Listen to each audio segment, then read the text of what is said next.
Good morning again. I thought today we might explore a bit more about silence. I was asked just now,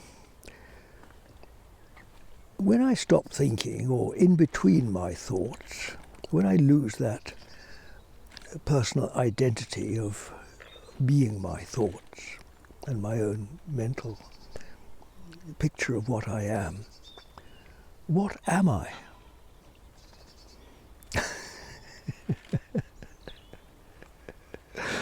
Oh dear.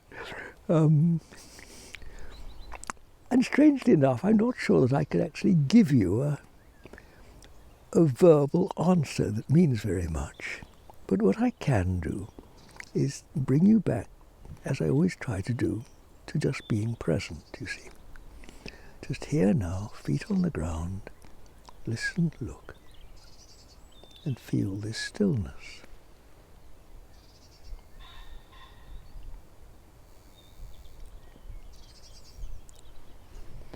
So what am I in between my thoughts? Well, I suggest you might at least get the feel that this presence, which is no less real because it's invisible and we can't easily find words to describe it. So we use rather sort of substitute words like silence or stillness or space even, none of which can actually be described, because who could describe silence? Or beauty for that matter, or freedom, or space. None of them can be described. Yet we all know what they are. Now then, from stillness we can observe, because the seer, the one that is seeing, is always more still than the object seen. This is a fact of experience. I stand here and a passerby along the road goes along. Phil standing there behind the camera. So, the seer is not the thing that is seen. And by elimination we can see, well, am I my body? Well, while I'm making this video, I've forgotten I've got a body. My attention is entirely on what I'm doing. Am I my thoughts? Well, strange to say, we can observe our thoughts, can we? Can't we? We say, I know I'm thinking or I'm having bad thoughts about something. We can observe them. And the seer is not the thing that is seen. So by elimination, step back, we come to saying, well, what am I? That's a very good question, as is recommended by a number of spiritual teachers as the way to proceed. Ask yourself, what am I? Well, I often use the I am. When Moses asked God his name, God said, I am that I am. I am. Now then, let's take that a little bit further. A day or two ago, I was talking to somebody on Skype. And we soon ran out of words to say and just looked at each other. Just look, just as I'm looking at you now.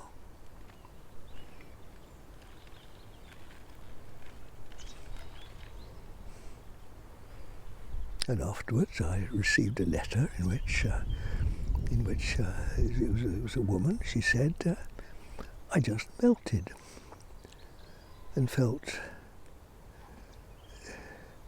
I'm not quite sure how she put it, but anyway, as though there was one voice. But anyway, the important thing was this sense of melting. Well, when we melt into something, where does one end and the other begin? What happens? And as I'm standing here talking to you, there's a pheasant calling in the next field. Now, if I'm not the body and I'm not the mind, which we've just eliminated, and I'm this I am, where does that end and the pheasant begin? Well, where do I end and the sky begin? There you are, you can probably hear the pheasant calling. There's another one.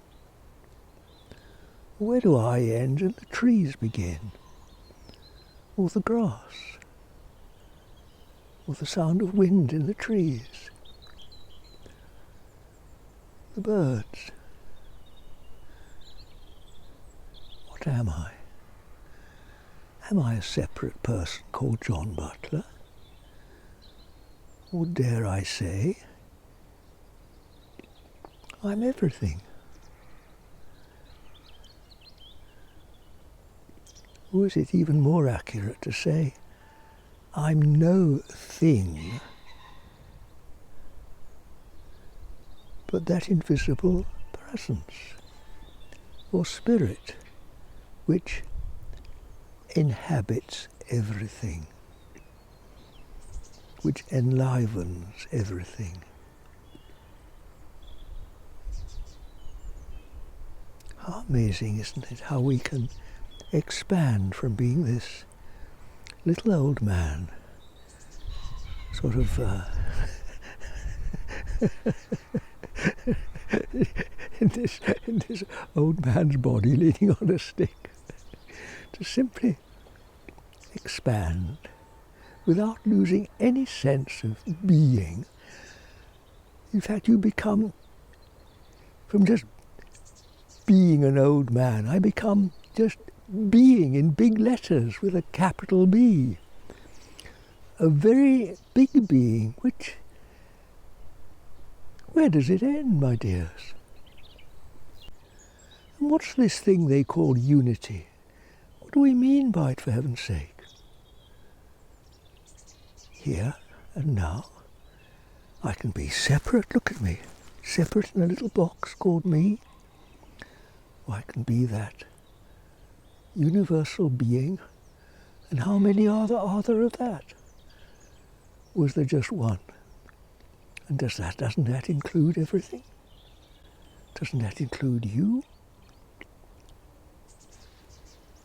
Now, which is the truth? Which do we want to live by? Both are possible, you see. We can live in bondage, in old age, in fear, in disease. And my God, what is it that gets diseased? Can that great big being get diseased? You laugh. What a silly question. But this poor old thing can't it? Well, isn't this the direction of man? Isn't this what it's all about? What life is for? To discover true direction. Discover our home. God bless you, dear. Should I say dear or dears? Perhaps I don't even need to say God bless you, do I? If you're that one.